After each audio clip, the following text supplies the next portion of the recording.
Muy buenas tardes, estimados participantes. Sean bienvenidos una vez más a un nuevo tema de capacitación que llega gracias a la Gremial de Proveedores de Insumos Agrícolas Gremiagro con las coordinaciones que hemos tenido con la Facultad de Ciencias Ambientales Agrícolas de la Universidad Rafael Andívar. Para nosotros es un gusto estar un miércoles más pudiendo compartir con ustedes un tema de capacitación. Ya, pues ustedes conocen al ingeniero Cristian Rossi. Él será quien se encargará del tema de hoy. Desde ya, si alguna situación falla por conectividad, nos disculpamos. Los ingenieros Luis Franco y Cristian Rossi se encuentran fuera de la capital, por lo tanto puede variar un poco la señal, ¿verdad? Con esto le damos la bienvenida al ingeniero Cristian Rossi. Muy buenas tardes. Muchas gracias por la introducción. Es un gran gusto estar nuevamente con ustedes esta tarde. Como recordarán, la semana pasada estuvimos tratando el tema de cómo se hace un registro y cómo se desarrolla un plaguicida y quedamos o hicimos la propaganda para el tema del día de hoy, que es aplicaciones efectivas para plaguicidas agrícolas. Y entonces vamos a estar tratando este tema que complementa lo que estuvimos platicando la semana pasada y vamos a ver todos los aspectos que están relacionados con cómo lograr una aplicación efectiva de plaguicidas agrícolas para hacerlo de una manera responsable, de una manera sostenible, de una manera efectiva, con todos los cuidados y con todas las observaciones que son importantes respetar y tomar en cuenta para que estos productos funcionen de manera adecuada, no contaminen el ambiente, se evite las derivas y sean efectivos en la selección para la plaga para la cual han sido destinados o han sido diseñados, probados y registrados. Entonces, tomemos en cuenta la información de la semana pasada, muy importante, y vamos a proceder entonces con el tema. En esta ocasión, pues no estoy utilizando la cámara porque como ya se indicó, pues la señal está variando un poco, pero lo que sí voy a hacer es conectar el puntero y empezar con la presentación. Así es que, sin más, pues vamos a empezar con el tema y desde ya muchas gracias por su atención y como siempre, al final podremos compartir preguntas, dudas, inquietudes o aportes que ustedes quieran realizar. Entonces, sin más, empezamos. Y lo primero que tenemos que hacer es enfocarnos en esta cita. Esta cita es una cita textual del libro del arte de la guerra. Es de Sun Tzu, es un filósofo chino, y dice, conoce a tu enemigo, ¿sí? Muy importante, conoce a tu enemigo y conócete a ti mismo y saldrás triunfador en 1000 batallas. ¿Por qué hacemos la referencia a esta cita que es tan importante? Porque si estamos hablando de plaguicidas y vamos a pensar en hacer las aplicaciones efectivas, lo primero que tenemos que tener en mente es saber quién es nuestro enemigo, en este caso, pues a quién vamos a combatir con nuestros plaguicidas y obviamente, pues como el nombre lo dice, pues son todas las plagas que nos están afectando. Tenemos que saber todos los detalles, cómo actúan, en dónde se colocan estas plagas, qué efecto tienen sobre la planta, cuándo son más vulnerables, cuándo es bueno atacarlas. Y por supuesto que en la parte de conócete a ti mismo se refiere a que nosotros tenemos que saber con qué herramientas contamos.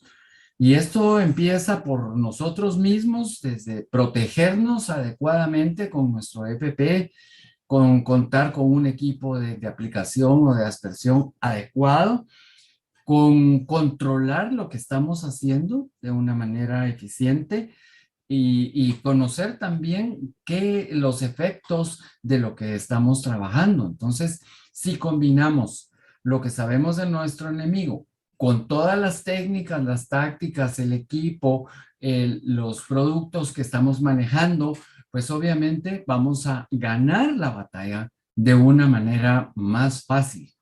Recordemos pues que las plagas no son fáciles de vencer, pero si conocemos todos estos detalles, pues vamos a salir triunfadores en esas batallas, vamos a obtener mejores resultados y por supuesto vamos a conseguir un mejor producto en nuestros cultivos, vamos a llegar a obtener un producto de muy buena calidad y además, pues ser muy responsables con el ambiente. Entonces, tomemos en cuenta esta premisa, esta línea de partida que le vamos a estar haciendo referencia durante toda la presentación. Entonces, pongámonos ya en contexto y conozcamos a un posible enemigo que vamos a tener. Enemigos hay un montón que se van a presentar en nuestros cultivos, desde enfermedades muy sencillas hasta problemas y complicaciones, pues cuando ya en nuestro cultivo está infestado y ya hay un daño muy serio. En este caso, pues tenemos a la chinche salivosa, es una plaga que afecta, como ejemplo, en este caso, a la caña de azúcar, bien pudo ser cualquiera otra, pero lo importante es que entendamos que nuestro enemigo, la chinche salivosa, tiene un ciclo de vida. Y ese ciclo de vida, pues aquí vamos a empezar con un adulto. Este adulto que es el que está presente, pues como manifestándose como insecto en nuestro cultivo, pues va a empezar un proceso en el cual pone un huevo o pone un grupo de huevos y esos huevos se tardan entre 10 y 15 días en época lluviosa para germinar y puede llegar a estar latente hasta por 6 meses en épocas secas.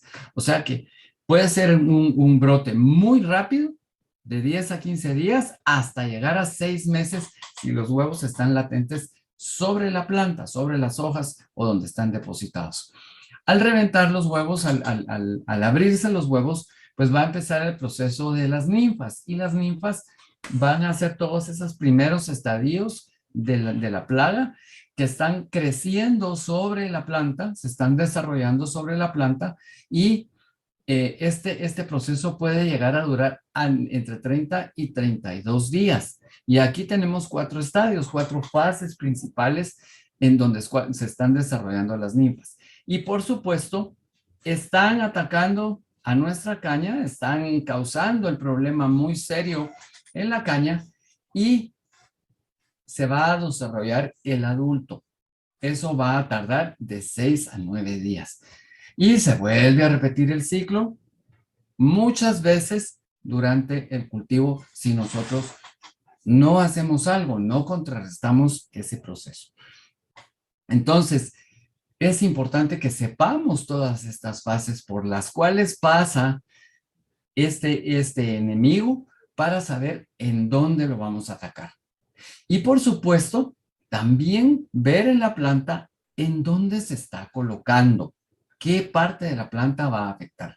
Todas las plagas van a afectar diferentes partes de la planta y por lo tanto es importantísimo saber en qué estado está el enemigo, en dónde va a estar, cuándo es más susceptible y con qué lo podemos atacar. Por supuesto que si hacemos el conteo, entonces, el total de días, podemos ir desde 55 a 60 días con un proceso en época de lluvia hasta un tiempo de 8 meses cuando el clima es seco.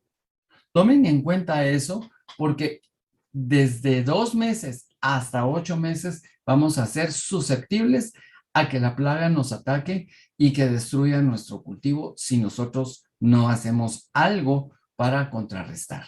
Así es que eso es muy, muy importante que lo tengamos en mente. Otro de nuestros enemigos es el saltón coludo, también relacionado con la industria del azúcar, y la razón de compararlos los dos en el caso de la industria del azúcar es porque el ciclo de vida o el comportamiento de este enemigo es diferente. Cuando está en estado de huevo, vamos a tener un periodo de 15 a 19 días para que estos huevos se revienten dependiendo de las condiciones. Y normalmente las posturas, o sea, la forma en que los huevos están colocados pueden ser desde 1 a 12 en grupos, en pequeñas colonias de huevos sobre la parte de la planta. Cuando los huevos revientan, pues obviamente van a aparecer las ninfas que tienen un periodo de entre 24 y 29 días. Y aquí vamos a tener de 1 a 5 estadios o instares, y es aquí donde ocurre el mayor daño sobre la planta. ¿Por qué? Porque en ese momento es que se empieza a esparcir el efecto, o sea, las ninfas empiezan a moverse sobre las plantas y al final, pues, vamos a llegar a obtener un macho adulto que dura en la madurez hasta 7 días, pero tomen nota que para que se desarrolle una hembra, tenemos hasta 4 semanas para que el desarrollo sea completo. Ya cuando está madura la hembra, entonces ya está lista para copular y esto lo hace en la noche y coloca aproximadamente 200 huevos, como ya vimos, en grupos de 1 a 12 en diferentes posiciones. Y entonces el ciclo de vida de huevo a adulto es dentro de 6.5 a 7 semanas en total. El problema es que este saltón coludo tiene la característica de estar asociado a un moho que cubre las hojas de las plantas. Y ese es realmente el problema más serio. Ese moho dificulta el proceso de fotosíntesis sobre la planta, pues es un moho negro, y bloquea también los procesos de respiración. Y ese es uno de los daños tan serios que causa este enemigo que se llama saltón coludo. Entonces, si se dan cuenta ustedes, de 6.5 a 7 semanas que dura este proceso, en el caso de la chinche salivosa estamos hablando de hasta 8 meses. El comportamiento es diferente, el número de instares es diferente, la posición en que se coloca en las plantas es diferente, y la asociación, pues en este caso con el moho es otra característica que no tiene la chinche salivosa. Sin embargo, pues a los dos enemigos los tenemos que tratar y los tenemos que evitar en nuestro cultivo porque igual causan daños muy serios y no nos conviene tenerlos. Entonces, bueno, ya sabemos algunas de las características de nuestros enemigos. Yo aquí lo estoy tratando muy rápido para hacer los ejemplos, pero hay muchísima más información sobre las plagas y todos los detalles. Entonces, ¿qué corresponde hacer? La pregunta es, ¿y ahora qué? ¿Qué hacemos? Ya sabemos cómo funciona nuestro enemigo.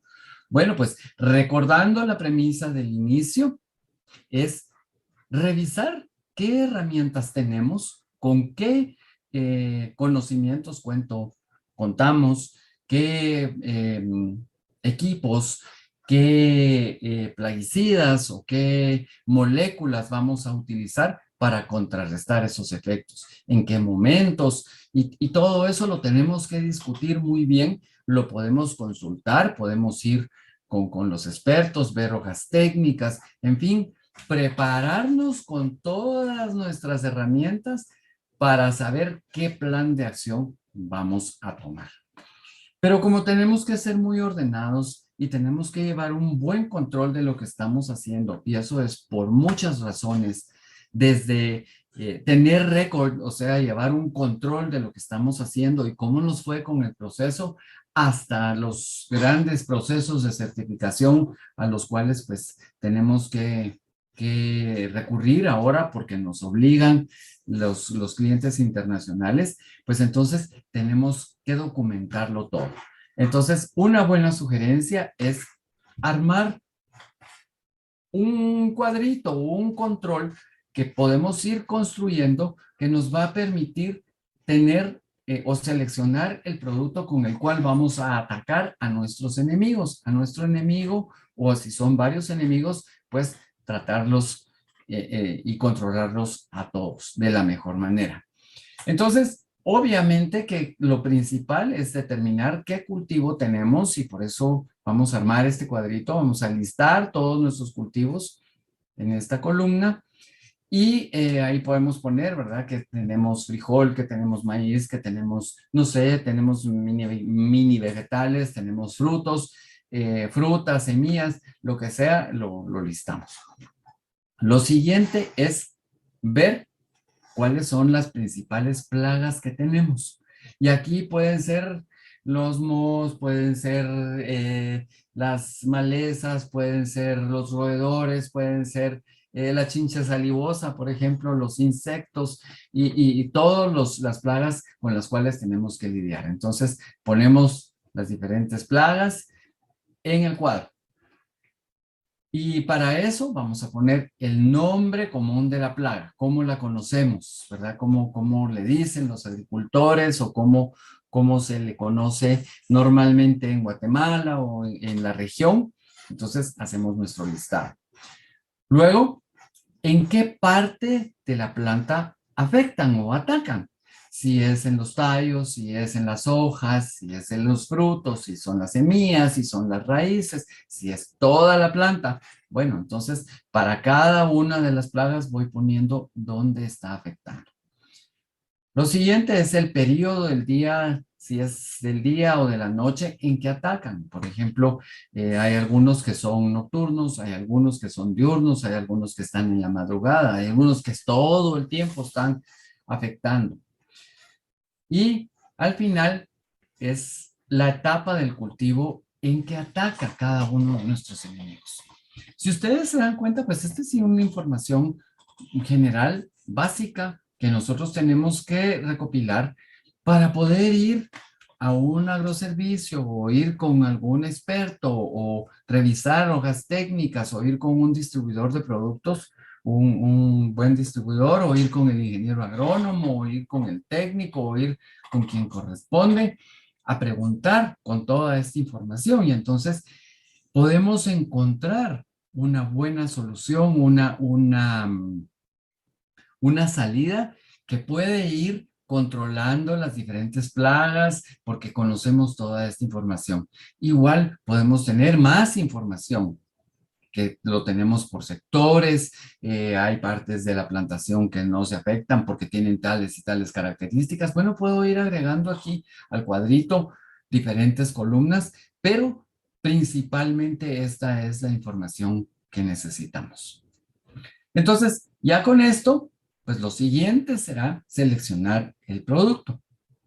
Y productos, moléculas que podemos utilizar, pues hay un montón, son un sinfín de productos. Por ejemplo, en cultivos en Guatemala, hay cultivos que utilizan alrededor de 50 o 100 productos diferentes. Y entonces tenemos que saber claramente qué productos son los que vamos a utilizar. Yo aquí voy a poner un ejemplo. Por ejemplo, este es un mancozeb. El mancozeb es un fungicida. Este mancozeb está en presentación en una concentración de 80%. Es un polvo humectable. Esto lo dice las siglas que acompañan a la concentración y es un fungicida del grupo de los ditiocarbamatos. Esta es la familia de la molécula que vamos a utilizar y el nombre del ingrediente activo es mancozeb. Normalmente los nombres comerciales, que es lo que aparece aquí en la etiqueta, a veces no corresponden con el nombre de la molécula. A veces tienen el mismo nombre, pero lo importante es que tengamos esta información que la podemos encontrar en las hojas técnicas, puede estar en los panfletos, puede estar en las etiquetas de nuestros productos y que sepamos perfectamente bien a qué se refiere nuestro plaguicida, nuestro producto que vamos a utilizar para saber cómo funciona. Entonces, no nos conformemos solo con saber el nombre, sino que tenemos que ver, como indiqué, las etiquetas, los panfletos y las hojas técnicas para entender perfectamente bien qué características tiene este producto, cómo debo aplicarlo, qué tipo de equipo de protección necesito, cómo se almacena o cómo lo debo yo colocar en mi bodega. Además, cómo debo limpiar el equipo después de utilizarlo, el equipo de aplicación y todos los detalles que yo encuentro en una etiqueta o que encuentro en un panfleto o que tengo en las hojas técnicas. Y tengo que estar muy seguro de haber entendido perfectamente bien esta información, que la resumo pues aquí con el nombre del producto. Tengo que entender bien y quiero insistir en esto. Tengo que entender bien cómo funciona el producto, qué características tiene y, como mencioné, hasta cómo lo debo almacenar para poder hacer una aplicación adecuada y una aplicación responsable. Tenemos otro producto y pongo aquí un producto que es de uso muy frecuente en Guatemala, es el Paraquat. La concentración es el 20 al 20%. Es un líquido soluble y es un herbicida de la familia de los bipiridilos. Este es el nombre del grupo al cual pertenece el Paraquat. Como ya mencionamos en el caso del Mancozeb, es de los ditiocarbonatos. Bueno, el Paraquat es de los bipiridilos y el nombre de la molécula también es Paraquat. Nuevamente coincide el nombre de la molécula con el nombre comercial, pero muy importante, ambos tienen diferentes funciones. Uno es fungicida, el otro es herbicida, son de diferentes familias de químicos, o sea que tienen propiedades diferentes. Y nuevamente, pues tengo que ir a leer el panfleto, la etiqueta, las hojas técnicas y a consultar los detalles de cómo funciona este producto. Y si es adecuado, si es el Paraquat o el Mancozeb, son adecuados para la plaga que yo quiero combatir y en qué dosis o dosificación lo debo aplicar, qué tamaño de gota tengo que utilizar y todos los detalles que tienen que ver con la aplicación. Bueno, entonces ya tenemos una selección del producto y entonces lo que corresponde ahora es ver cómo se aplica ese producto. Eso sería lo siguiente en nuestro listado. Primero conocimos la plaga, luego seleccionamos el producto de acuerdo a cómo es la plaga y dónde está y todas las características, y ahora vamos a ver cómo se aplica ese producto. Entonces, como ya mencionamos, el producto deberá llegar al sitio correcto para controlar o eliminar el problema. Es que fíjese que mi plaga está en los tallos, pero yo estoy aplicando muy cerca de la raíz, o sea, en la superficie como que fuera un herbicida. Bueno, eso es un error garrafal, porque yo tengo que llegar a las hojas, tengo que llegar a los tallos y no hacer una aplicación en la tierra. Entonces, por eso tengo que saber a dónde debe llegar el producto que voy a aplicar.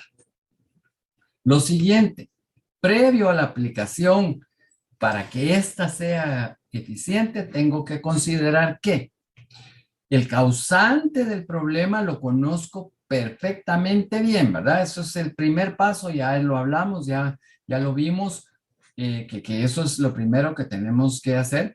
Y tenemos que ver que vamos a prevenir, a controlar o a erradicar ese agente causal o ese agente del problema. Entonces, ahí vuelve a salir nuestro enemigo. Además tenemos que hablar de las condiciones del ambiente. La velocidad del viento es muy importante. Si hay viento, yo no puedo hacer una aplicación, no puedo hacer una aspersión porque sencillamente voy a causar muchísimas derivas dentro de mi plantación como exoderivas que pueden ser muy peligrosas. Entonces, si hay demasiado viento, yo no puedo hacer una aplicación. La temperatura también es muy importante porque si el día, la temperatura es muy alta, aún a horas tempranas de la mañana, yo no puedo hacer aplicación, no me conviene porque puede ser muy peligroso y segundo, se puede evaporar muy rápido el producto y no va a llegar a donde corresponde o no va a estar suficiente tiempo sobre la planta para que la planta tenga la capacidad de absorber el producto que estoy aplicando. Entonces, recordemos, la velocidad del viento primero, la temperatura segundo. Entonces, yo no puedo hacer aplicaciones a mediodía, por ejemplo, si la temperatura es muy elevada y hay mucha radiación solar. Tercero, la humedad.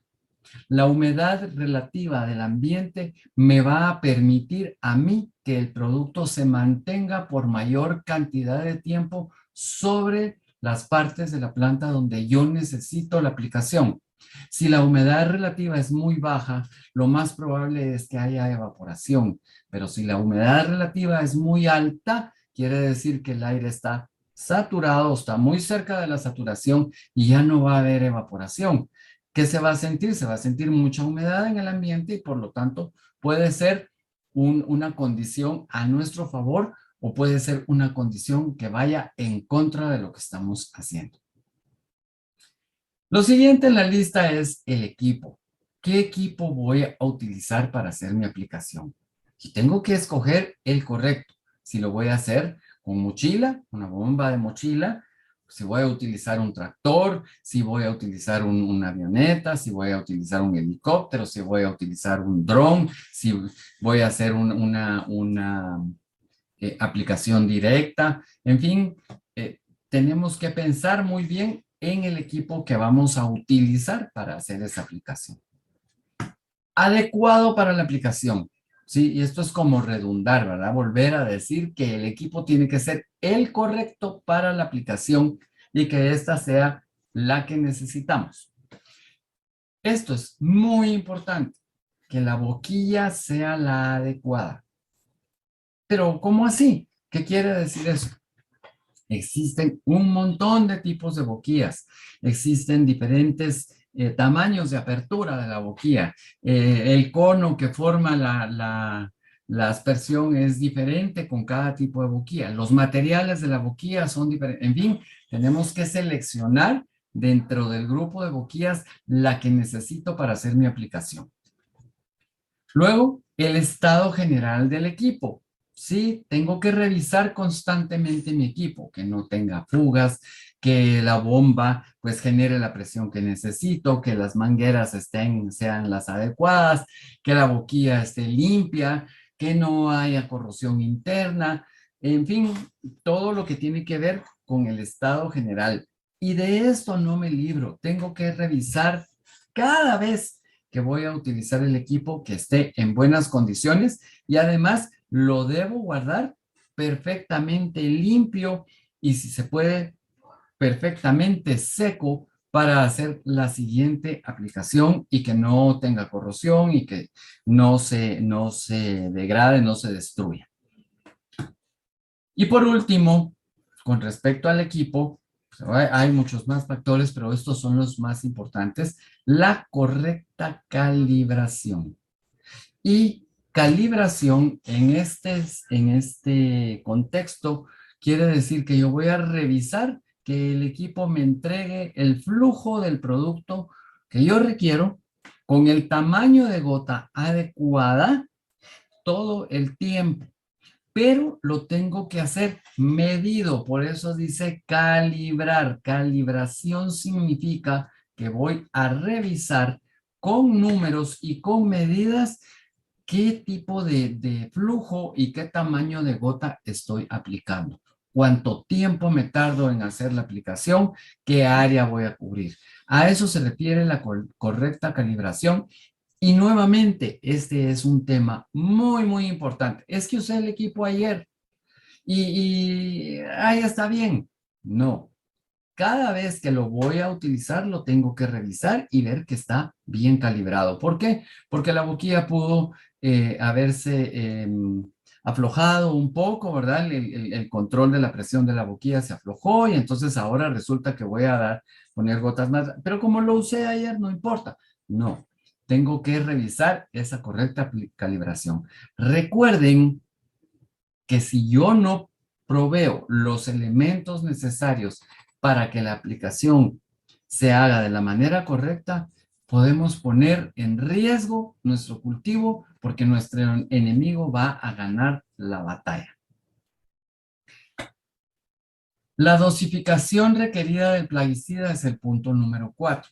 ¿Qué quiere decir esto? Que yo tengo que calcular correctamente la cantidad de plaguicida por área que yo tengo que aplicar, tomando en cuenta la planta, o sea, el cultivo que yo tengo. Eso quiere decir que tengo que revisar este dato. Tengo que ver, hacer los cálculos, como ya lo dije, y lo repito porque es muy importante. Luego, tenemos que ver qué componentes vamos a usar para hacer la aplicación. La calidad del agua es importantísima, si es que el agua es el solvente que voy a usar para preparar mi producto. Si no, pues tengo que ver que el solvente que use sea el correcto. ¿Cómo voy a hacer mis mezclas? Si la mezcla de mi producto con el solvente, en este caso con el agua, es la adecuada. Si estoy agregando los coadyuvantes, si estoy agregando los estabilizadores, si estoy tratando el agua adecuadamente para hacer la mezcla que funcione para el producto que estoy agregando. Eso es muy importante. Y además que la mezcla esté bien hecha. No puedo agregar a una bomba un producto que no sea disuelto correctamente. Tengo que cerciorarme que el producto está totalmente disuelto antes de colocarlo dentro del tanque de la mochila, por ejemplo, o dentro del tanque del tractor o de la avioneta. ¿Por qué? Porque si no reviso eso, puede ser que hayan taponamientos de las boquillas y no es chiste que haya que suspender la operación completamente y limpiar adecuadamente los equipos. ¿Por qué? Porque no hice una buena revisión de mi solución. Ver que los aditivos sean los correctos, como ya dijimos, ¿verdad? Que tengamos los aditivos que necesito. El control del pH, por ejemplo. Eso es muy importante. Si el agua es muy dura, bueno, pues entonces usar secuestrantes de calcio y magnesio para que la dureza sea la correcta. Coadyuvantes, es una serie de productos que tenemos que agregar precisamente para ayudar a que haya mejor humectación, por ejemplo, sobre las hojas, que se retarde la evaporación, que haya mejor absorción del producto en las hojas. En fin, todos los coadyuvantes son todos los elementos que voy a poner en la mezcla para que la efectividad del producto sea mejor, o sea, se aumente o se garantice.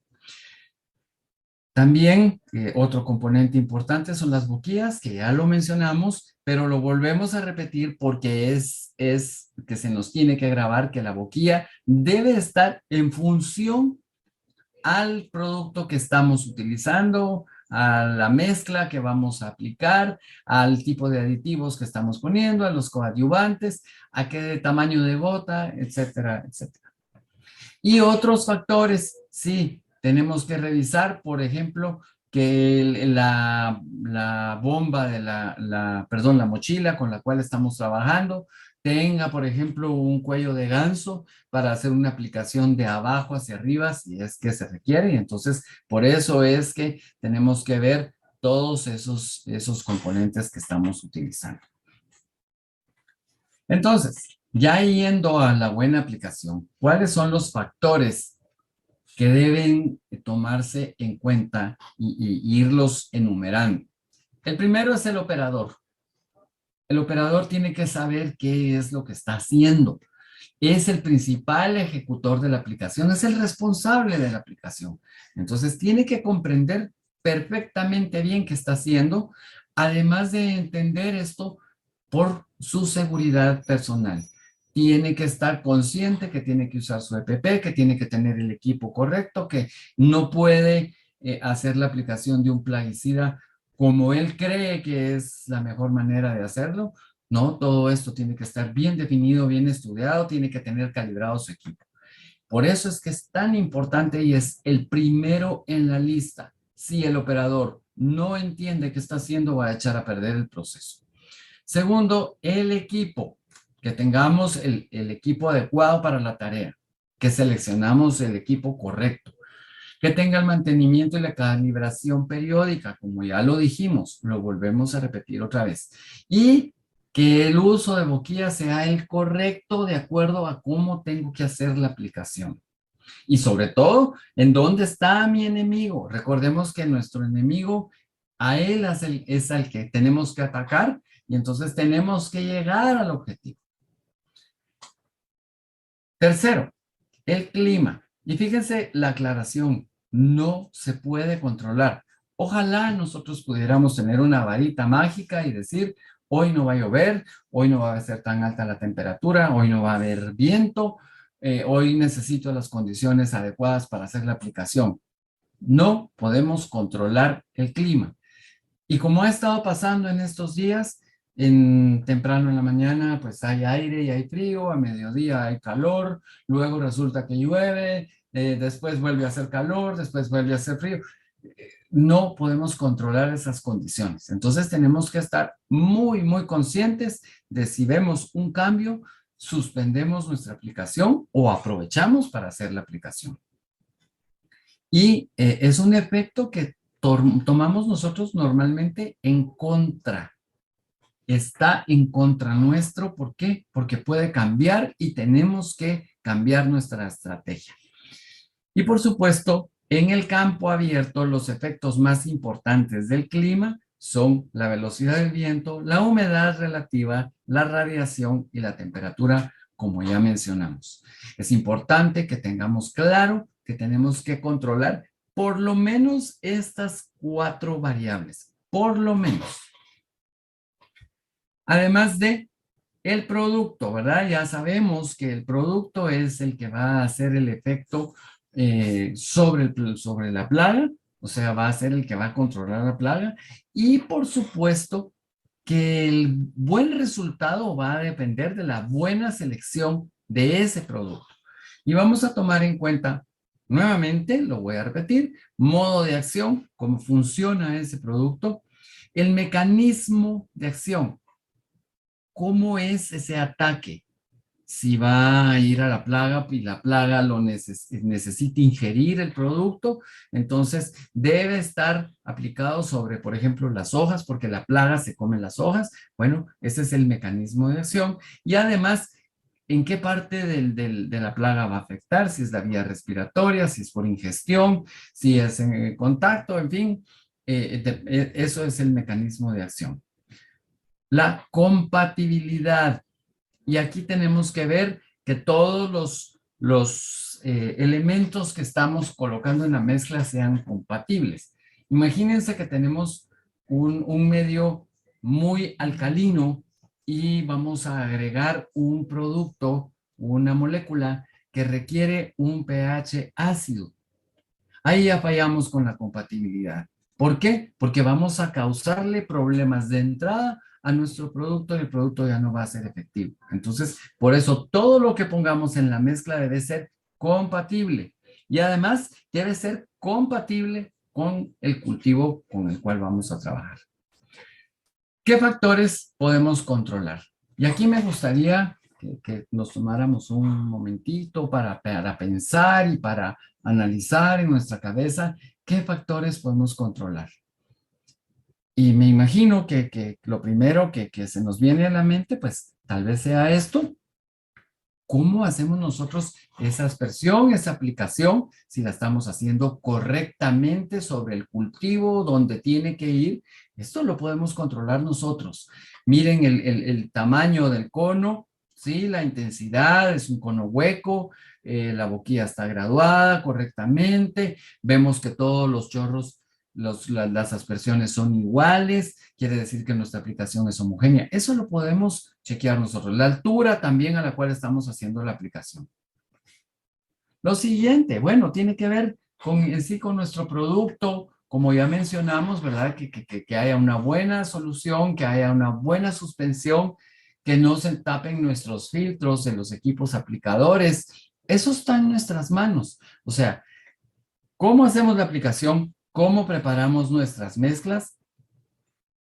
Y luego, pues también podemos controlarnos nosotros mismos cuando estamos haciendo la aplicación, que tengamos nuestro equipo correcto, ¿verdad? Nuestro EPP puesto de la manera correcta, porque si no está puesto correctamente, puede causarnos un gran problema, o sea, contaminarnos nosotros mismos o también estar incómodos, sufrir de mucho calor, en fin, no poder desplazarnos adecuadamente, que nuestro equipo no sea el correcto, que la boquilla no sea la adecuada para llegar a donde tenemos que llegar, que en fin, una serie de factores que nosotros podemos controlar. Y si juntamos todo esto, si vemos todos estos detalles, además de los factores que ya conocemos como la concentración, la dosificación la molécula correcta, pues entonces vamos a tener éxito. Por eso recalcamos en que estos factores nosotros los podemos controlar. Pero vamos a detenernos un poquito en otros factores que también podemos controlar. Y por ejemplo, muy importante son las propiedades del agua con la cual vamos a trabajar. Casi todas las aplicaciones pues se hacen con agua, con el solvente universal agua. Pero todo el mundo cree que el agua, al ser tan común y tan normal, es un producto muy fácil y muy sencillo.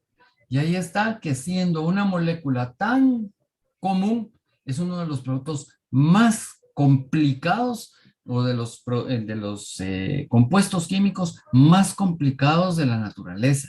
Y por eso es que es tan especial en la vida, en nuestra vida. Entonces, vamos a ver algunas características que son importantes, que es necesario controlar. La primera, la tensión superficial. Mucho se habla de esto, de tensión superficial, y es una característica que tiene el agua y que tienen los líquidos.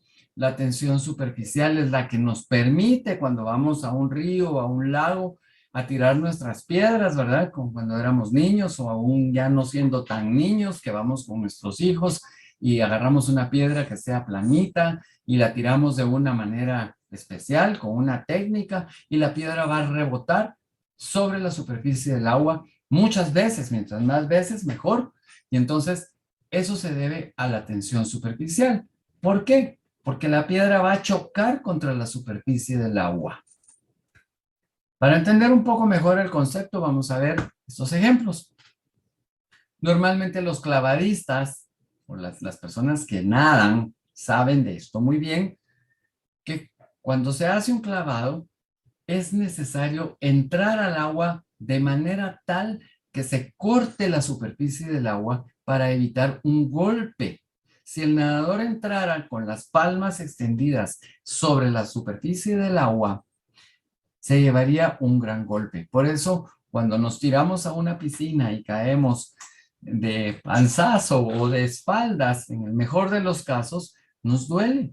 ¿Por qué? Porque la superficie del agua es tan dura, casi que como la superficie de un sólido. Y eso se debe a la tensión superficial. Entonces, normalmente en una piscina en donde van a haber clavados, hay un chorrito de agua que está rompiendo la superficie para que a la hora de que entre el clavadista no le cueste o no se lastime al entrar. Y para terminar de atar el tema y entender bien, bueno, hay algunos insectos que se valen de la tensión superficial del agua para pararse encima de.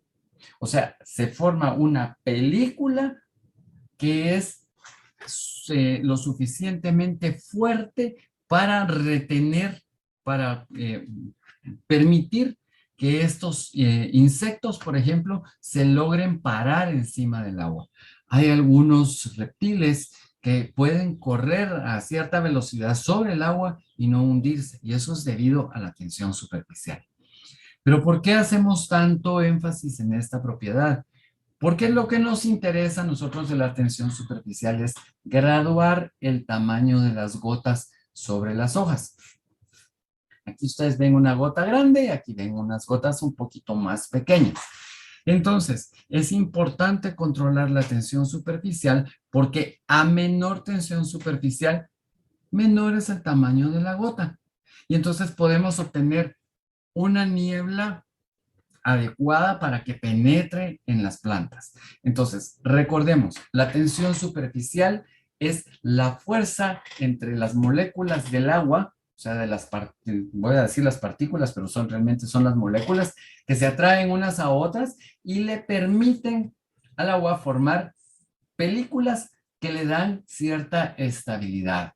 Y se traduce para nosotros importante en el tamaño de la gota. Mientras más pequeña sea la gota, vamos a cubrir mucha más área de la hoja o del tallo o de a donde vayamos, el fruto, y por eso es que es importante controlarla.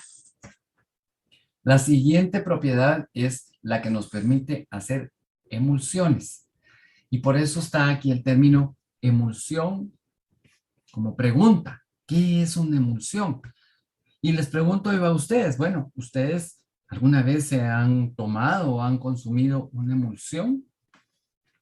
Bueno, hay algún grupo de medicamentos, como por ejemplo la emulsión de Scott, que eso se utilizaba en mis tiempos para los que no son que son un poco más jóvenes que yo, para no usar términos que puedan herir susceptibilidades. La emulsión de Scott es precisamente un ejemplo, pero vamos a ver algunas que sí conocemos. Me imagino que esta, si la han visto, definitivamente, ¿quién no se ha comido unos frijolitos con crema, verdad? O haberse tomado un vaso de leche, o aplicarse una crema en la piel, ya sea pues una crema que sea medicada o tenemos un poco de resequedad y nos la aplicamos.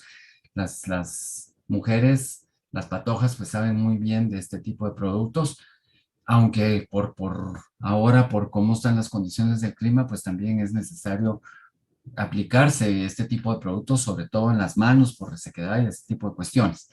Pero todos estos son ejemplos de emulsiones. ¿Y qué es entonces una emulsión?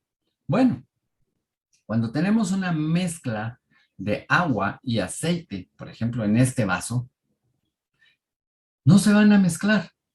El aceite se queda en la parte de la superficie y el agua en la parte de abajo. Agarramos una cuchara y movemos esto, y si no lo hacemos suficientemente rápido y bien agitado, pues dejamos un rato y se van a separar las fases, el agua abajo y el aceite arriba.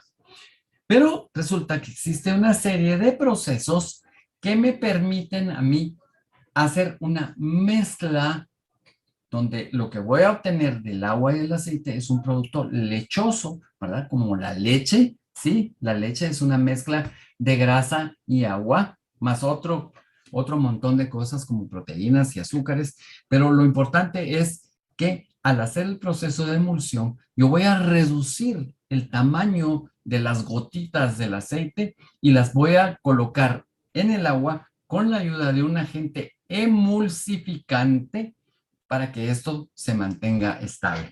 Entonces, ¿por qué es importante mencionarlo? Porque resulta que muchos de los productos que nosotros utilizamos, pues no están en fase acuosa, sino que están en fase aceitosa, y es necesario hacer una emulsión valiéndonos de un aditivo que nos permita hacer esa mezcla y que se mantenga estable dentro de nuestra bomba. Imagínense que nosotros preparamos esto, lo mezclamos muy bien, lo colocamos en la bomba y empezamos a hacer la aplicación y se nos separa. Bueno, pues tal vez lo primero que apliquemos sea el aceite, la fase oleosa y lo último el agua. O tal vez si el tipo de bomba nos permite aplicar primero el agua, al final vamos a aplicar el aceite y no hicimos nada en nuestro cultivo. Y estamos poniéndolo en riesgo. Entonces, por eso es que es tan importante este tema de la emulsión. Siguiendo con la calidad del agua, que también es muy importante controlar, además de pues, estos factores que ya mencionamos, pues aparece la turbidez. Y la turbidez está relacionada con la cantidad de partículas suspendidas que hay en el agua. Luego, la dureza. El agua es dura cuando tiene sales disueltas y el pH que mide la cantidad de ácido o de álcali que hay presente en el agua. Entonces, estos son los 3 factores más importantes que hay que controlar. Hay muchos otros más, pero estos son muy importantes. Entonces, en el caso de la turbidez, como ya mencioné, son sólidos suspendidos y materia orgánica en el agua. Y aquí tenemos una comparación. Esta es un agua que se mira cristalina y esta es un agua que se mira turbia. Esta agua que está aquí tiene una gran cantidad de sólidos suspendidos. No están disueltos, están suspendidos. Si nosotros dejamos esto reposar, es posible que esa cantidad de partículas forme un lodo en el fondo, ¿verdad? Y esta agua está cristalina, ¿verdad? No se mira cristalina. Sin embargo, no se fíen, porque puede ser que esta agua que está aquí sea menos problemática o menos tóxica que esta que está acá. ¿Y por qué digo eso? Bueno, si el agua está cristalina no me garantiza que tenga algo disuelto, como por ejemplo un ácido.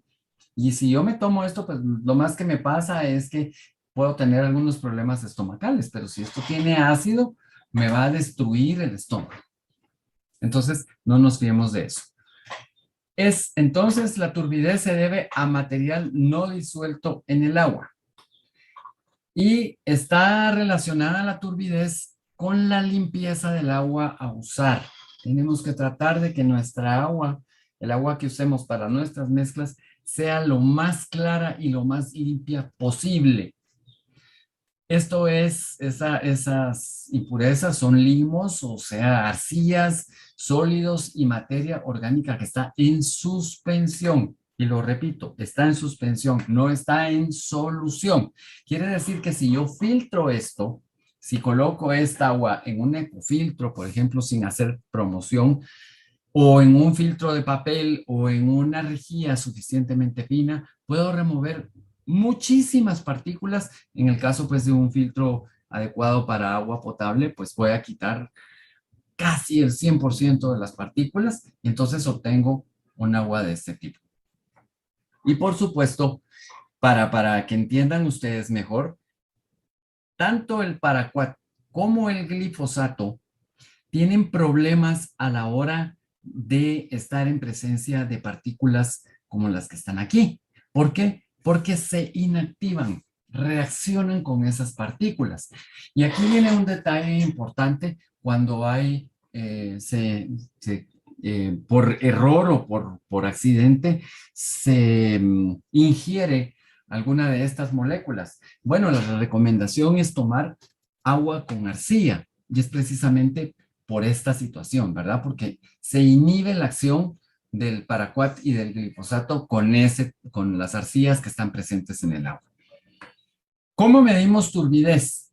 Bueno, podemos tener un equipo, un turbidímetro portátil, que es más o menos como el que está aquí. Tomamos una muestra del agua en estas celdas o frasquitos que ven ustedes, se llenan hasta la marca, se tapan y se colocan dentro del equipo.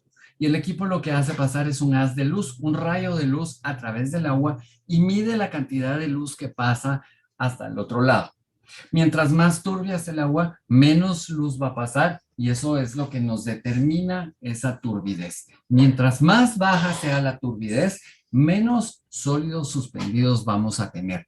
Tomen nota que la turbidez no mide sólidos disueltos, soluciones, mide sólidos suspendidos.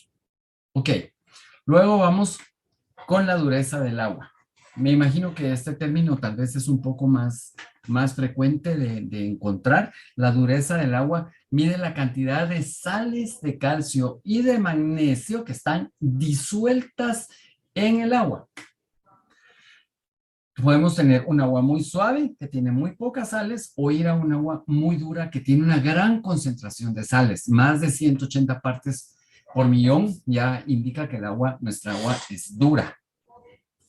Y el problema con las aguas duras es que hay presencia, como ya dije, de calcio, de magnesio y de hierro, y estos reaccionan con los herbicidas, sobre todo para formar sales que son insolubles y que se van al fondo de nuestros equipos de aplicación. Y entonces lo que va a pasar es que vamos a tapar nuestras boquillas, vamos a hacer nuestro proceso de aplicación de una manera ineficiente.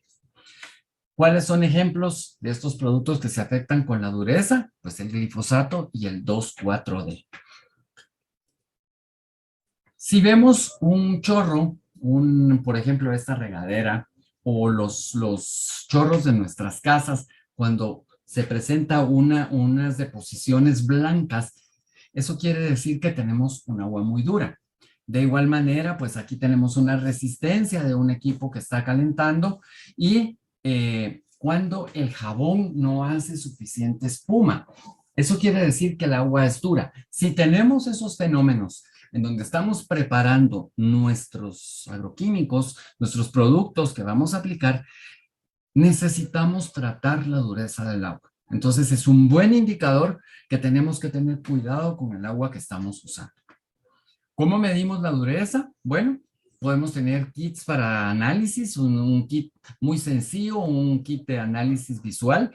Colocamos nuestra muestra del agua hasta la altura, aplicamos unos químicos, un indicador que es cambia de color y luego agregamos unas gotitas de este líquido que lo que va a hacer es reaccionar con la dureza y entonces dependiendo de la cantidad de gotas sabemos cuál es esa dureza. Pero también hay equipos muy sofisticados que miden por medio de color o los que se encuentran instalados en sistemas que están en las plantas industriales, por ejemplo. Esos equipos pueden medir en línea la concentración o la cantidad de dureza que hay presente y eso nos puede ayudar grandemente en lo que es la determinación de la dureza. Y ya podemos entonces tomar una acción o una medida de qué tenemos que hacer para evitar que haya esa dureza en nuestro medio y se inactiven nuestros agroquímicos, que es realmente lo que tenemos que tratar de lograr. Además de, tenemos que recordar que existe una escala que mide el pH del agua. Y el pH del agua está relacionado con lo que es la cantidad de ácido o de álcali o de base que está presente. El pH va de 0 a 14. Si vemos, pues la escala en 0 es cuando tenemos un ácido muy concentrado, como el ácido muriático, por ejemplo, el ácido de las baterías. Y por el otro lado, pues el pH 14 es cuando tenemos un producto que es muy alcalino. Ahí estamos hablando de una lejía, estamos hablando de amoníaco, por ejemplo, una solución de amoníaco.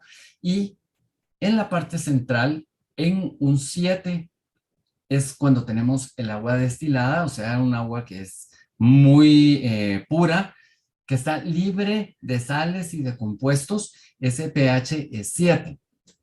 ¿Por qué es importante recalcar esto? Porque resulta que los plaguicidas van a necesitar un pH normal, un rango normal entre 5.5 y 6.5. Eso quiere decir que nos queda un rango más o menos por aquí en el cual nosotros podemos trabajar con nuestra agua.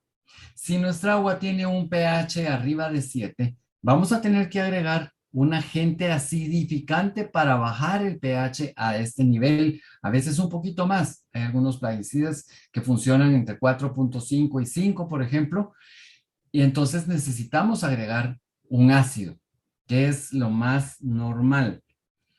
En algunos casos necesitamos ir a un pH más alcalino, entonces tenemos que agregar algún hidróxido, alguna base, como por ejemplo un poquito de cal apagada, podría funcionar, y entonces eso nos hace que el pH baje.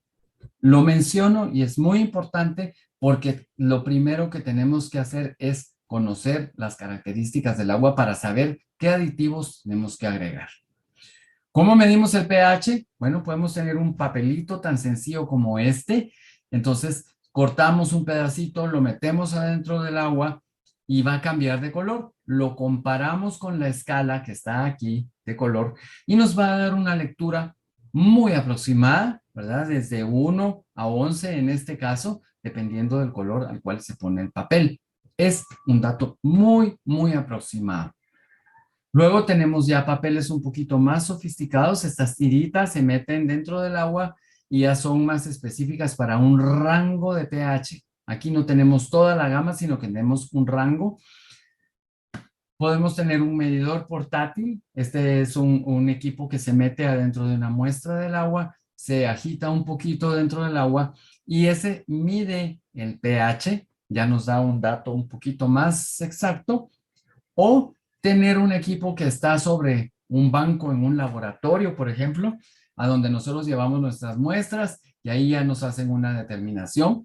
Aquí se controla la temperatura, se hacen varias mediciones. Total, esto sería lo más adecuado, pero si necesitamos pruebas en campo, podemos usar este papel o uno un poquito más sofisticado. O si tenemos recursos y podemos comprar uno de estos, bueno, pues eso sería lo más adecuado para poder hacer determinaciones en el lugar en donde estamos trabajando. Solo para hacer un recordatorio de por qué es importante el pH, bueno, aquí tenemos un grupo de ingredientes activos junto con el pH al cual es adecuado trabajar con ellos. Entonces, por ejemplo, les marqué en rojo los que están con pHs un poco más altos, por ejemplo, el clorotalonil, el carbendazim, por ejemplo, el spinetoram. Esos son de pHs altos en comparación con los demás. Y luego el dimetoato, por ejemplo, y la cipermetrina deben trabajar a 4.5. Y la cuestión es que a pHs más altos, por ejemplo, esta se hidroliza en condiciones alcalinas, se destruye y entonces ya no funciona. Y luego hay otros como el metalaxil, por ejemplo, que está en un 5.5, el iprodione que está en un 6 y así todos los demás. Entonces es algo que tenemos que revisar, el pH al cual tenemos que trabajar y agregar ese aditivo para regular. En resumen, para que ustedes vean cómo funciona todo esto, si tenemos una lista de herbicidas, por ejemplo el paraquat, en un agua sucia no puede trabajar. En un agua dura sí puede trabajar. En un agua alcalina más o menos. El glifosato, por ejemplo, más o menos trabaja en un agua sucia, no trabaja en un agua dura y no muy funciona en un agua alcalina. Las atracinas sí funcionan en un agua sucia, sí funcionan en un agua dura, pero no en un agua alcalina. Y por ejemplo el metsulfurón, ese funciona en agua sucia, en agua dura y en agua alcalina. Pero eso no quiere decir que no controlemos estas situaciones en el agua y tratemos de mantener las condiciones correctas para que el producto sea efectivo. Continuando, y ya un poquito, ya yendo pues a ver lo que son los equipos, el tema de las boquillas es muy importante. Tenemos diferentes colores de boquillas y esto corresponde a códigos que están establecidos. Entonces, por ejemplo, una boquilla gris nos permite hacer una descarga de 2 litros por minuto, mientras que una boquilla roja nos permite una descarga de 6 litros por minuto. Esto quiere decir que si necesitamos medir adecuadamente un flujo muy bajo, pues vamos a usar una boquilla gris. Y si necesitamos hacer una aplicación mucho más, un flujo más grande, entonces usamos una boquilla roja. Además tenemos diferentes tipos como de boquillas, como por ejemplo la boquilla de abanico. Esta da un cono muy lleno, ¿verdad? Del producto. Y estas son adecuadas para herbicidas e insecticidas que van muy cerca del suelo. Y tenemos diferentes ángulos, o sea, la apertura del haz que se forma al salir de la boquilla, del cono que se forma, tenemos en 60 grados, que es realmente muy cerrada, de 80 grados, que es un poco más abierta, y tenemos las de 110 grados, que esas ya nos permiten un cono mucho más amplio. Por otro lado, pues como ejemplo, tenemos una boquilla de cono hueco. ¿Qué diferencia hay? Pues que aquí estamos solo en la periferia del cono, no hay flujo en la parte central, y estas son adecuadas para aplicaciones foliares, o sea, en las hojas de insecticidas, de fungicidas y de fertilizantes. Se construyen de diferentes materiales. Y entonces aquí tenemos una tablita en donde tenemos, por ejemplo, la cerámica con 1000 horas de vida útil, y tenemos, por ejemplo, las boquillas de latón que solo tienen 60 horas de vida útil. Esto es una comparación, y dentro del rango pues están los aceros inoxidables. Por ejemplo, este es un acero inoxidable especial, eso me permite 600 horas. Y por ejemplo, los polímeros o los plásticos, esos me dan 400 horas. Entonces, recordemos que dependiendo del tipo de aplicación, así va a ser el color de la boquilla, el tipo del cono, el material, y por supuesto, tenemos que enfocarnos en qué tipo de aplicación estamos realizando para seleccionar correctamente. Además de, la boquilla tiene una codificación, y esa codificación está escrita en la boquilla. Además del color, que ya sabemos que es la que marca el flujo, tenemos un código. El XR en esta boquilla nos marca el tipo de la boquilla. Esta es la marca de la boquilla. Luego tenemos el ángulo de liberación, como mencioné, ¿verdad? Que podría ser de 60, de 80, de 110 grados. Luego el caudal, cuántos litros por minuto estoy aplicando, o litros por hora. El material de la boquilla, si es de plástico, si es de cerámica, si es de metal, todo eso está codificado sobre el cuerpo de la boquilla.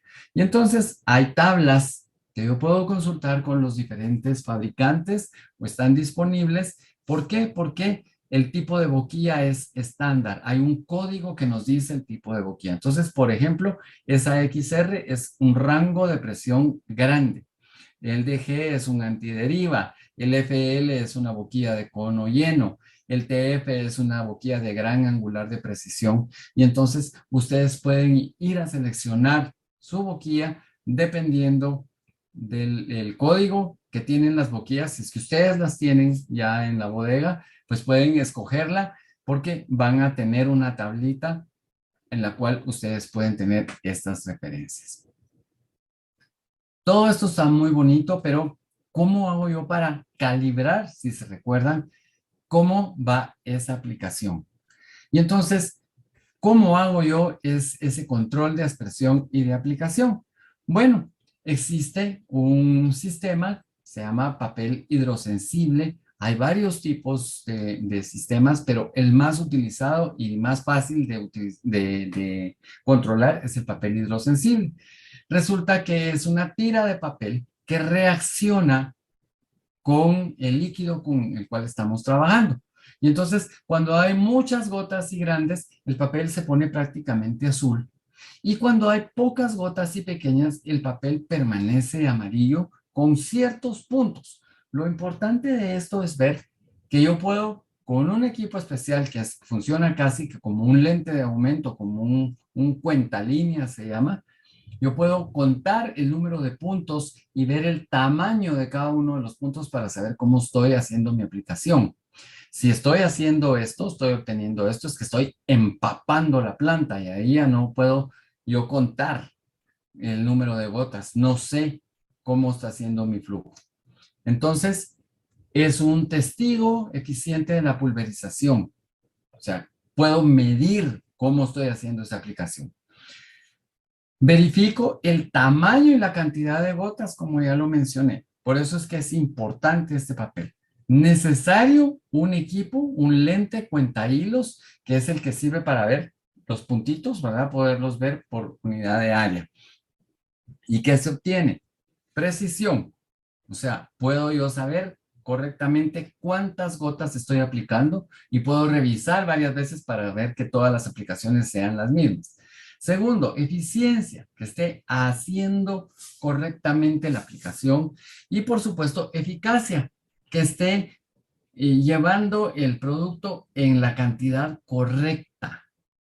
Entonces, esto lo tengo que tomar en cuenta a la hora de hacer mis aplicaciones, de tener un control que me permite evaluar que realmente estoy aplicando lo que estoy diciendo que estoy aplicando. ¿Cuáles son las características entonces de este papel? Y aquí en esta foto ya se mira un poco más claro la cantidad de puntos. Yo puedo seleccionar un área del papel y contar la cantidad de puntos que hay en esa área y entonces determinar que está bien mi aplicación. Además, pues está colocado el papel sobre un soporte que está puesto en la plantación en diferentes posiciones y entonces tengo que ver que la aplicación que estoy haciendo es la correcta. Y esto proporciona una prueba física de la distribución del tamaño de las gotas. Si ustedes miran, pues aquí prácticamente todas las gotas pues tienen un rango de tamaños que es bastante parejo y el número de gotas, ¿verdad?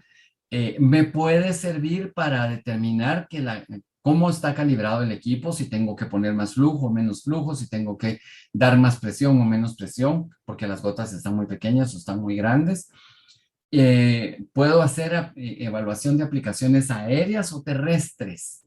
Depende de dónde coloco yo el papel, ¿verdad? Puedo hacer ambos tipos. Y con esto yo puedo controlar equipos muy sencillos como una bomba de mochila o puedo ver también un dron, por ejemplo, o una aplicación desde un helicóptero. ¿Cómo llegamos entonces a la planta?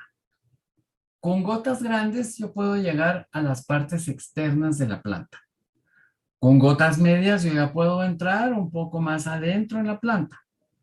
Pero con gotas pequeñas yo puedo llegar a partes internas de la planta, por ejemplo a las yemas, ¿verdad? Y normalmente a donde les gusta colocarse a nuestras plagas, porque ahí están protegidas, porque ahí está el tejido tierno de la planta, o está en el envés, la plaga está en el envés porque ahí pues no le da el sol y no tiene tanta exposición.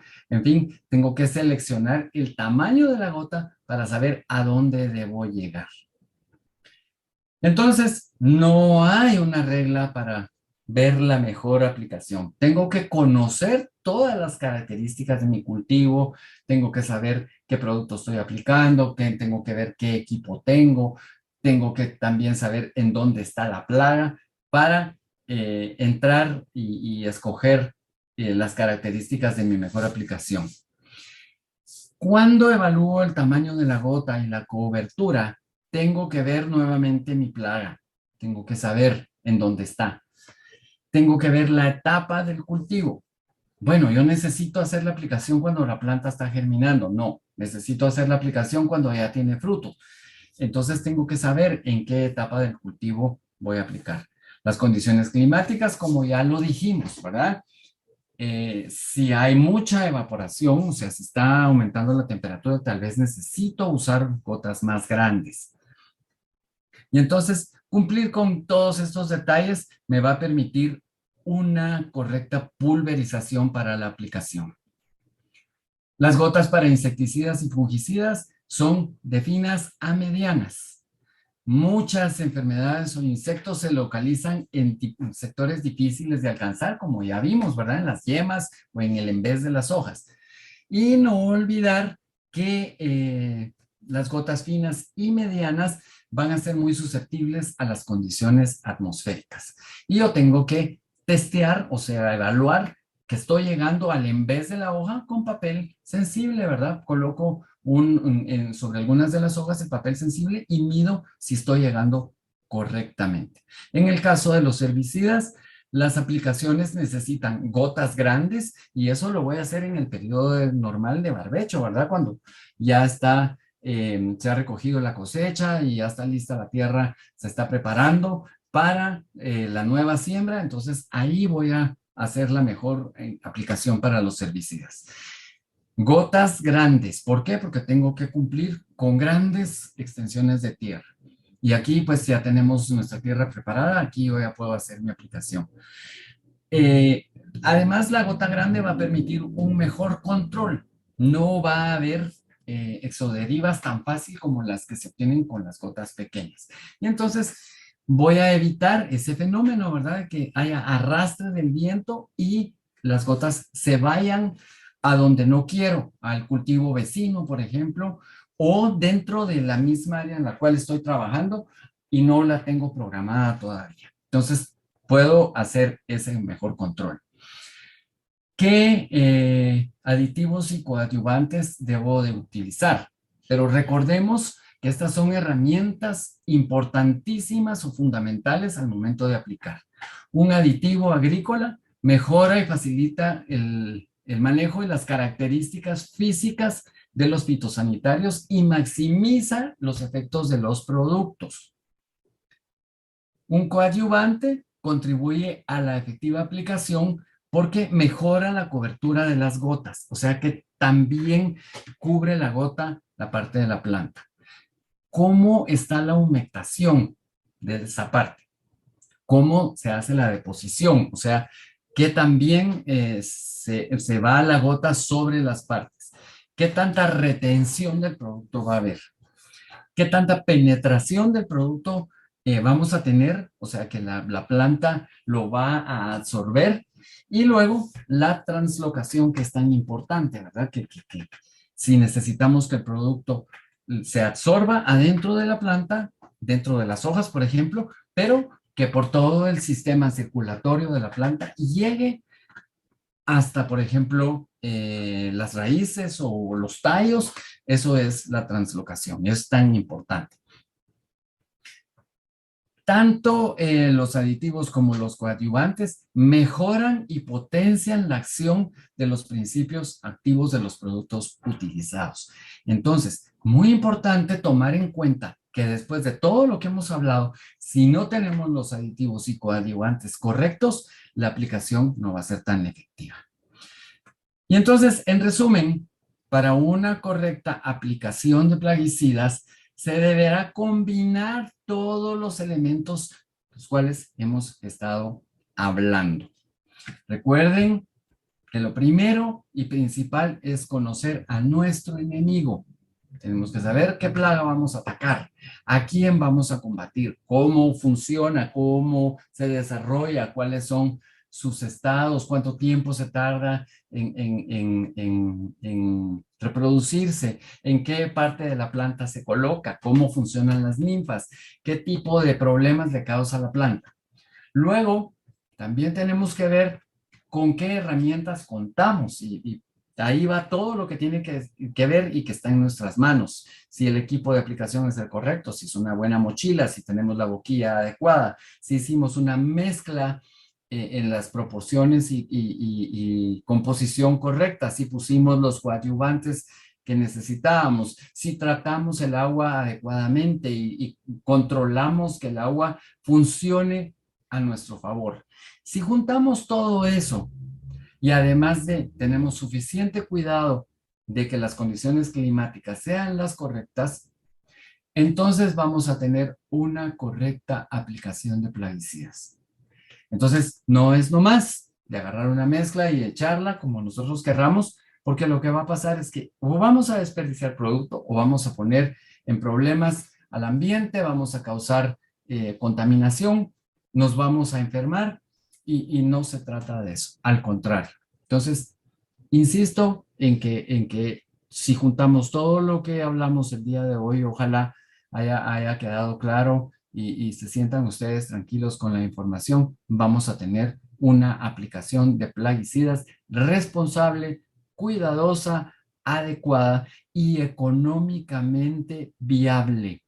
Porque si ponemos un plaguicida, alguien me dijo que ponga más plaguicida del que me recomendaron, porque va a ser mejor. Es que sencillamente estoy desperdiciando mi dinero y estoy poniendo en riesgo el ambiente y los cultivos y las personas que están cerca o los animales que están cerca. Entonces, Espero que el tema haya sido de interés de ustedes. Si hay preguntas, pues con muchísimo gusto estamos para contestarlas. Ha sido un gusto el poder compartir esta información y por supuesto, antes de las preguntas, recordarles que la compartan, que la comenten con los demás, que le cuenten a los demás qué aprendieron ustedes en esta charla. Así es que muchas gracias por su atención y esperamos entonces las preguntas o si hay dudas o algún comentario, por favor, bienvenidos.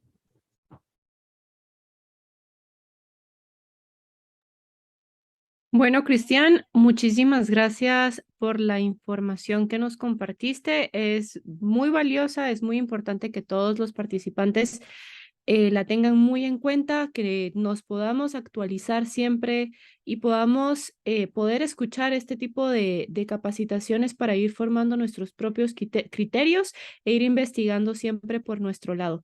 No sé si hay algo más por parte del ingeniero Peñate para agregar hoy, antes de hacer el cierre de la actividad, aprovechando este tiempo, por si puedan ingresar algunas preguntas o algunos comentarios por parte de los asistentes. Buenas noches, sí, muchas gracias. Sí, con mucho gusto. Eh, Quisiera pedir muy rápidamente a quienes están presentes que por favor pudieran colocar en el chat qué es lo que ustedes consideran que motiva a las plagas a alimentarse de los cultivos. Eh, ¿Qué será que las motiva? ¿Será que las plagas tienen intenciones? ¿Será que nos procuran hacer un daño? ¿Será que satisfacen sus necesidades? ¿Qué es lo que hacen las plagas a los cultivos? ¿Qué es lo que las motiva? Y sobre esto voy a hacer un punto que me parece muy pertinente en el contexto de las orientaciones recibidas, hacer un uso razonable, hacer un uso correcto y técnico de los plaguicidas.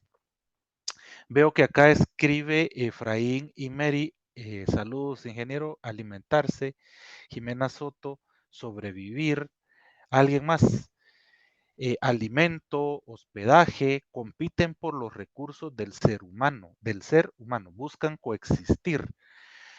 Bueno, sus respuestas me parecen bastante centradas. Históricamente vamos a encontrar que mucha de la orientación y de hecho mucha de la literatura, sobre todo norteamericana, utiliza la palabra que mencionaba Cristian, ¿verdad?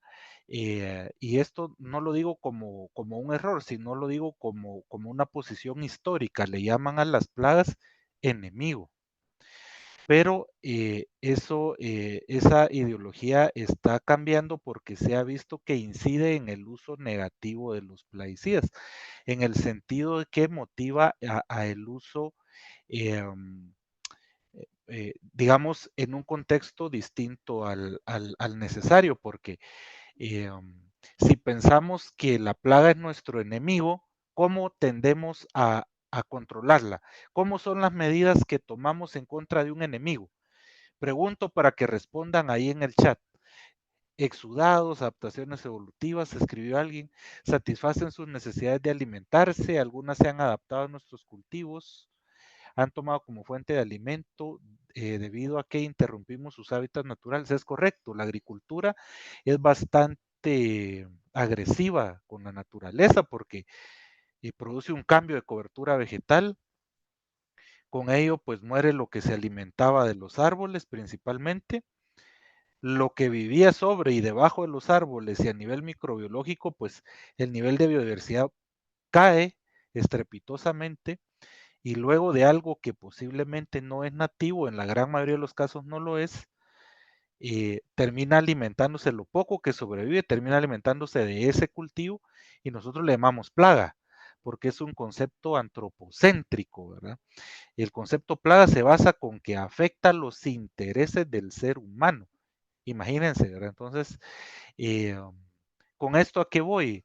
A llamar a que haya un razonamiento, a que, tal como han expresado en sus comentarios, eh, debemos de ir caminando hacia otros conceptos de que las plagas, pues en realidad yo entiendo perfectamente cómo lo manifestó Cristian, y no es que sea un error, sino que digamos es un camino que debemos caminar, y salir del concepto de que es un enemigo, de que es algo que nos ocasiona un daño. Por supuesto que un agricultor, al pensar en los hongos y en los insectos que se alimentan del tomatal, es muy sensible, pero no por ello caer en el tema de, de enemigo o de pensar que hay una intención en las plagas, porque eso hemos estudiado, hemos desarrollado teoría, inclusive aquí en la universidad vamos a publicar un estudio de cómo hay aspectos que afectan la psicología del agricultor, ¿verdad? Gracias. Entonces, el nombre de los plaguicidas incita al uso negativo y violento de los plaguicidas. Ya sabemos algunos nombres que tienen, ya lo he mencionado antes, ¿verdad? Látigo, bazooka, kung fu, caite, sicario, otros, ¿verdad? Eso incide en la psicología del manejo de las plagas.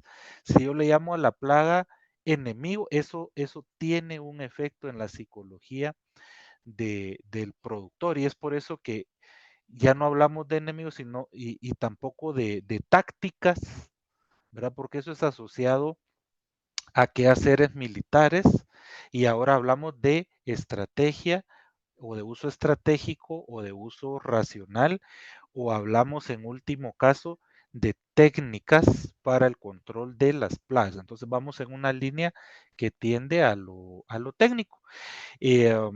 Por otra parte, en cuanto al fondo técnico de todo lo dialogado, a mí me parece que ha sido sumamente interesante y nutritivo, y pues quería hacer algunos matices desde el área pues de la agronomía y del manejo de plagas, en la que yo sé que pues muchos de los presentes podemos tener incidencia. Viendo ahí el listado de los nombres, tenemos gente que trabaja en Guatemala, en Estados Unidos también, ¿verdad? Ahí está Zuli Chacón, por ejemplo. eh, también Steven Valdés, ¿verdad? Que trabaja en Estados Unidos. Créanme, allá la mentalidad o la ideología en torno al uso de los plaguicidas no es muy distinto, que lo hacen en áreas más grandes, pero la mentalidad es la misma, ¿verdad? Yo acabo de ver algunos materiales publicados por la Universidad de Pensilvania, ¿verdad? Penn State, eh, referente en el tema de manejo de plagas y entomología, y dice crop enemies, es lo que ellos publican, ¿verdad? Crop enemies. Entonces es algo que incide en la psicología del productor, no importa si es grande o si es pequeño, o si es muy conocedor o poco, y pues son matices, ¿verdad? Son pocas las cosas realmente que podemos aportar en vista de lo completo, de la amplitud y la profundidad con la que están tocándose aquí los temas, todas las orientaciones muy buenas. Ahí me quedaría y les agradezco que participen, que respondan ahí en el chat. Y pues sí, desde luego como humanos tenemos una gran incidencia en la generación de las plagas y los nichos idóneos para las plagas, los grandes monocultivos, ¿verdad? Eh, en formas avanzadas de agricultura como sistemas agroforestales, pues los sistemas agroforestales maduros en su gran mayoría no tienen plagas, ¿verdad? Entonces, eso es una enseñanza de que no todo es el uso de los insumos, sino hay que pensar en formas más estructuradas que dependan menos del uso de los plaguicidas, y cuando estos se requieren usar, que se haga un uso técnico, que se haga un uso no violento. Bueno, ahí me voy a empezar a repetir, así que ahí me quedo, y les agradezco la oportunidad siempre de intentar aportar o matizar algo. Muchas gracias y buena noche. Gracias, Luis, por tus comentarios. Y creo que una de las cosas importantes de tener estos encuentros y de poner pues, la información con la que contamos actualmente y con los desarrollos que se van dando es precisamente hacer un análisis crítico de la situación, tomando en cuenta todos los factores que están involucrados para resolver una situación. Ya no vamos a decir un problema, sino que vamos a decir una situación, encontrar una solución que sea adecuada para cumplir con todos los requisitos con los que tenemos que cumplir ahora, sin perder de vista que uno de los grandes objetivos con los cuales tenemos que vivir ahorita, cumpliendo con los objetivos del milenio, por supuesto, los ODS, es la seguridad alimentaria, es precisamente el cuidado del ambiente, es el ser responsable, es el, todo lo que estamos, lo que tratamos, ¿verdad?, de lograr. Y también pensar en todas las situaciones, la información que está disponible y sí hacer un análisis crítico, hacer un análisis responsable de todos los factores que están involucrados y que creo yo que eso es valioso al enfrentarnos precisamente en una situación y sobre todo hablando pues de un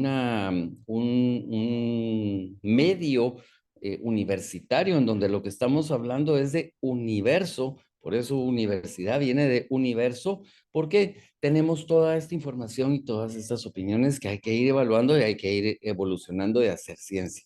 Es que yo agradezco, pues, en nombre de nosotros, de la gremial de Gremiagro, tus aportes y tu participación para hacernos pensar y realmente enfocarnos y tomar, pues, todos los detalles que son importantes, pero recalcar que todo lo que estamos tratando es de hacer un uso eficiente, un uso correcto, un uso responsable, un uso controlado de todos los productos químicos, de todos los recursos que tenemos para garantizar que nuestro planeta siga funcionando por muchísimos años más, o sea, pensando en esta sostenibilidad. Así es que con esto yo quiero cerrar. Yo no sé, Estefanía, si hay, o Luis, si hay alguna pregunta o algo que esté pendiente de contestar.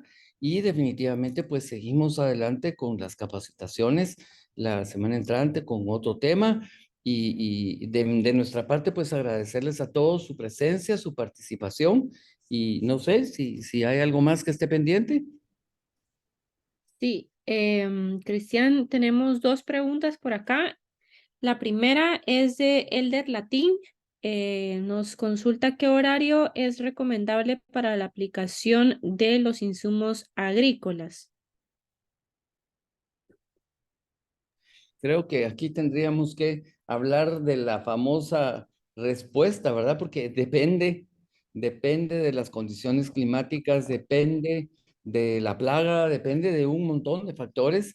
Creo que decir o fijar un horario, pues no es adecuado porque hay que entender o cómo funcionan los plaguicidas, cómo funcionan los agroinsumos, cuándo es adecuado colocarlos, cuándo es adecuado aplicarlos. Entonces, si respetamos todo lo que mencionamos ya en aplicaciones efectivas y en los temas anteriores con respecto al clima, a la temperatura, a la presencia de derivas, a la presencia de lluvia, por ejemplo, o la humedad relativa, todos esos factores son los que nos van a decir a nosotros en qué momento podemos hacer una aplicación en la mejor manera. Yo sé que la respuesta es así como muy general, pero es que no podemos decir que hay que hacer una aplicación muy temprano en la mañana. Bueno, es un buen momento, pero si por temperatura, por ejemplo, pero si resulta que está lloviendo, eso no es una regla general. Entonces, hay que hacer una evaluación de todas las situaciones que están involucradas para evitar que haya derivas, que haya una evaporación excesiva cuando estamos aplicando, precisamente controlar la humedad relativa, la humedad, o controlar, no, perdón, llevar un control de la humedad relativa, porque la humedad relativa nos establece o nos dice qué tan rápido puede evaporarse una cantidad de líquido que está depositado en un órgano de las plantas, por ejemplo. Entonces, es una serie de factores que hay que evaluar para decidir a qué hora es la mejor para hacer una aplicación. Y tomamos también en cuenta las características de la plaga que queremos o de la enfermedad que queremos controlar. Entonces es una serie de factores que hay que evaluar. Por eso es que tenemos que saber muchas cosas y conjugar muchas cosas para definir cómo vamos a utilizar eficientemente estos productos sin poner en riesgo el ambiente, el agua, en nosotros mismos, porque sí está, o sea, no está lloviendo, hay una buena humedad relativa, pero hay mucho calor, o pues no es aconsejable hacer la aplicación. En fin, hay un montón de factores. Yo no sé, Luis, si quisieras agregar algo, pero contestar esa pregunta es como decir, bueno, ¿qué molécula voy a utilizar para tratar una plaga? Bueno, ¿cuál es la plaga? ¿En qué condiciones? ¿En qué cultivo? ¿Está registrado o no el plaguicida? Es como muy general la pregunta. Sí, es tener que recapitular. Perdón. He hablado mucho últimamente. Perdón. Eh, um, sí, yo quisiera comentar al respecto que es tal como dice Cristian.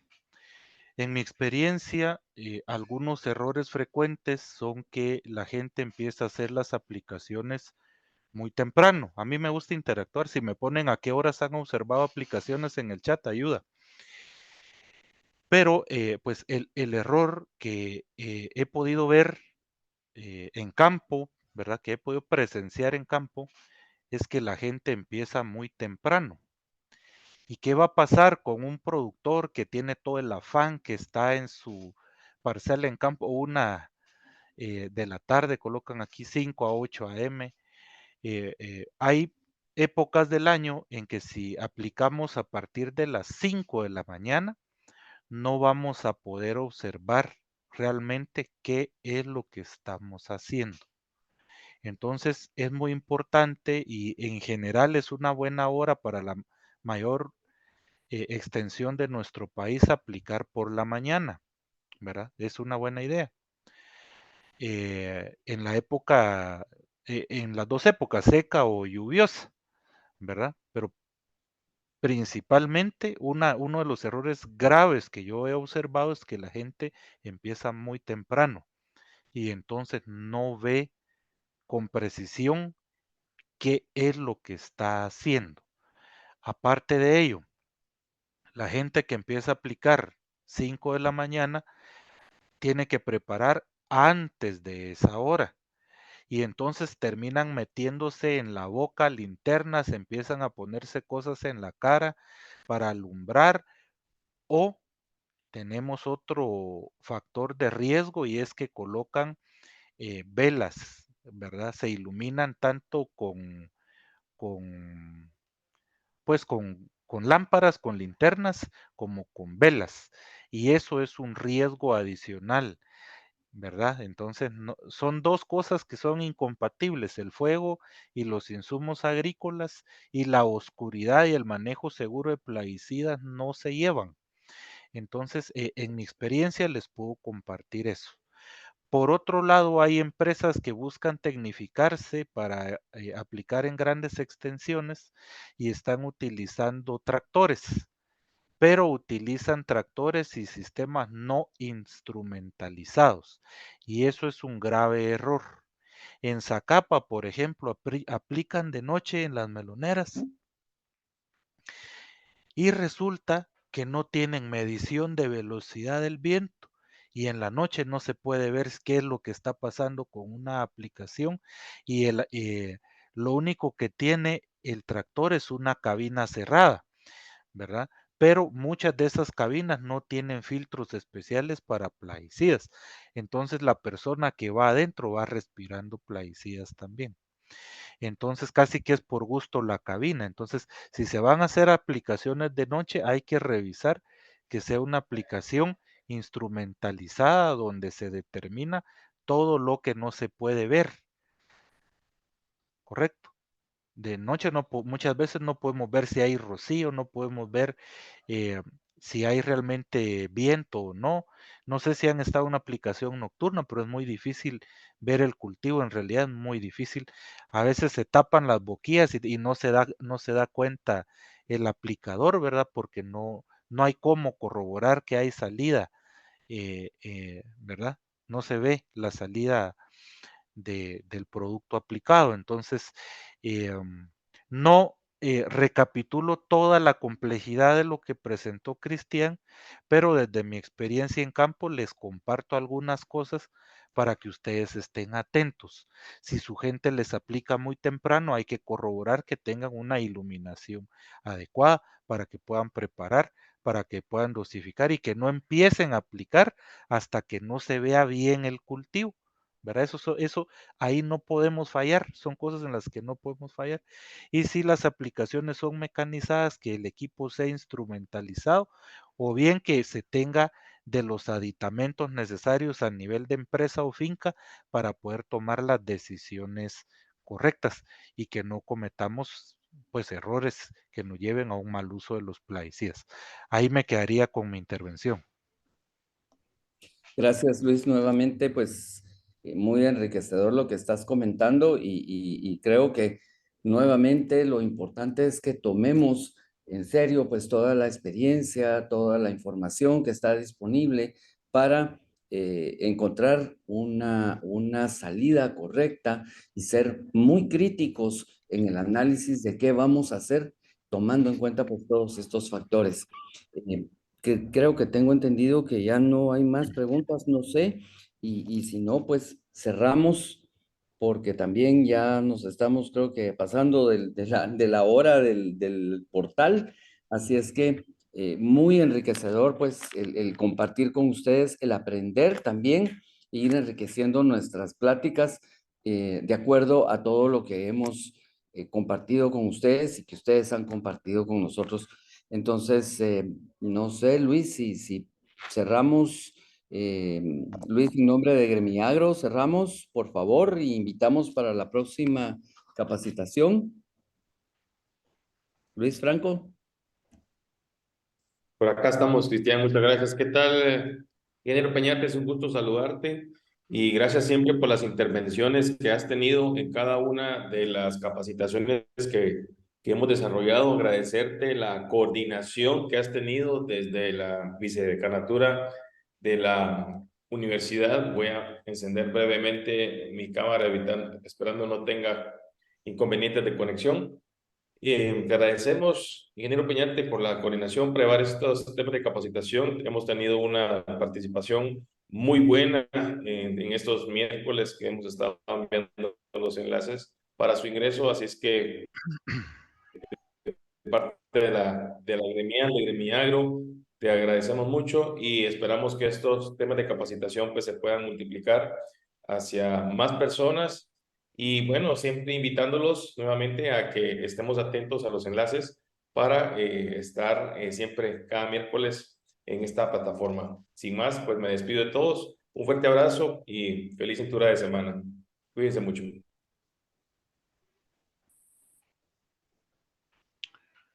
Cuídense mucho, a sus órdenes. Muy buenas noches a todos. Nos vemos. Gracias, feliz noche.